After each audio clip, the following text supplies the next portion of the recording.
พี่น้อง21 มกราคม 2569มื้อสันวันสอบมื้อประกอบวันดีเลิกงามย่ามดีขึ้นบ้านใหม่ของพระเอกหมอลำเสียงจืดจรัสวัดศิวดลผู้นำทีมงานผู้บริหารวงสาวน้อยลำเพลินโชว์พี่น้องเอ่ยขึ้นบ้านใหม่บ้านหลังที่สองเหล่านี้มาอยู่กับสาวน้อยนี่ได้เฮียนสองหลังเร็วปวดพวกบักโม่บักแต่งบักโตนพี่น้องเอ่ย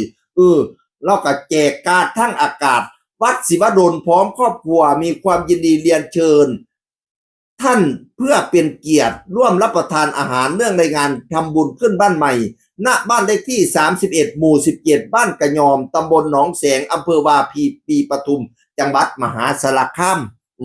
ยังสารคามนำบ่ต้องท่องจากเสียพี่น้องเอ่ยทำบุญตักบาตรจาดพวกย่ำมื้อเช้าแล้วก็สู่ขวัญขึ้นบ้านใหม่ตัวบัดนี้ยามมื้อแรกก็เลี้ยงฉลองมีหมอลำตั้งแต่2 ทุ่มจนฮอดตี 2พุ่นตัวพี่น้องป้องปายเพี้ยนทั้งวงการหมอลำกลับไปหลายพี่น้องเอ่ยเพราะว่าสิเป็นนัดสุรศักดิ์เพราะว่าสิเป็นน้องฮักแพงบาลันยาพรหลายผู้หลายคนอามน้อยโลดจะนั่นกลับไปอาจารย์บิ๊กผู้มาลิ้นกลับไปบอดโจกลับไปบอดโจไว้พรเทิงเวทีพ่นพี่น้องเอ่ยอบอุ่นอยู่วัดศิวดลก็เว้าเทิงเวทีบ้านหลังนี้น่ะเป็นบ้านหลังที่2พะนะว่านั่นน่ะอยู่กับสาวน้อยมา10 ปีแล้วก็เพิ่งมาฮงเฮียงเลี้ยงเยี่ยมตอน4-5 ปีขึ้นหลังนี่ล่ะได้บ้านหลังที่2แล้วบ้านหลังนี้ตั้งใจสร้างให้พ่อพะนะว่ามอบบ้านหลังนี้ให้พ่อให้แม่แล้วก็มอบกราบลงพี่น้องเอ่ยยกให้พ่อให้แม่จนน้ำตาไหลตอนเว้าก็น้ำตาไหลความภูมิใจของลูกอีกอย่างหนึ่งเนาะได้สร้างบ้านสร้างเฮียนสร้างซ่านให้พ่อ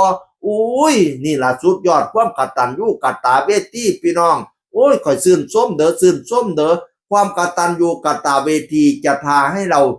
พบแต่สิ่งดีๆมีแต่ความเจริญงอกงามหุ่งเฮียงเหลียงเลี่ยมเป็นปราการป้องกันภัยพยันอันตรายต่างๆความกตัญญูกตเวทีโดยเฉพาะต่อบิดามารดาสุดยอดแล้วพี่น้องเอ้ยเฮียนกำลังงามเล่าก็ว่าหลังบ่ใหญ่ปานใดดอกแต่ว่าก็มอบให้ด้วยใจอยากให้พ่อกับแม่ได้อยู่สบายพะนะว่านั่นให้อยากให้พ่อได้อยู่สบายว่าซั่นว่านั่นน่ะเนาะสุดยอดงามเด้ดีน่ะอ่อนช้อนหายพี่น้องเอ่ยอ่อนช้อนพุ่นแม่นเจ้าตั้งดังแม่นเจ้าต่อป่องรอแม่นนั่งคำไหลหัวบนไดแม่นเท่าองค์อาจเป็นกาดแม่นเท่าบุญเย็นฟ้าเส้นแม่นเท่ากษัตริย์ซื้อกะยั่วคือแม่นเท่าคำแข็งไม่ละแนงแม่นเท่าอรไม้อกไก่แม่นเท่าบุญห้มปั่นล้มแม่นเท่าบุญเฮี้ยงแข็งขิ้งไฟแม่นนั่งสามเท่าก้อนเสาแม่นนั่งบุญสู้พักตูนาต่างซื้อว่าเท่าล้มทอผูกมาเข่าซื้อว่าเท่าบุญหาหนาล้างค่าซื้อว่าเท่าปกป้องเฮี้ยนหลังนี่ยกขึ้นแล้วงามออกต้องซื้อว่าเฮี้ยนมันขวัญยืนนอนกลางคืนก็อยู่ดีมีโศกนอนกลางวันโลกไพ่บ่เบียดเบียนนี่เราเฮี้ยนพญาอินพุ่มตกแต่งนี่เราเฮี้ยนพญาแถนแบงให้เป็นมูลเข้ามาอยู่แล้วก็คำคุ้นมุ่นนางสร้างมางัวก้อยอังเต็มทุนเข้าเปียกบุญเต็มเล่า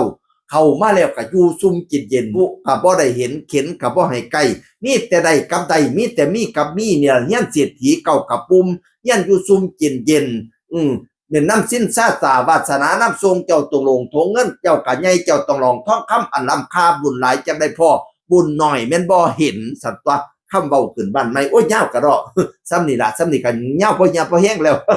ดีใจน้ำวัดศิวดลเสียงอื่นคนเก่าเบาสู่ฟังสวัสดีครับ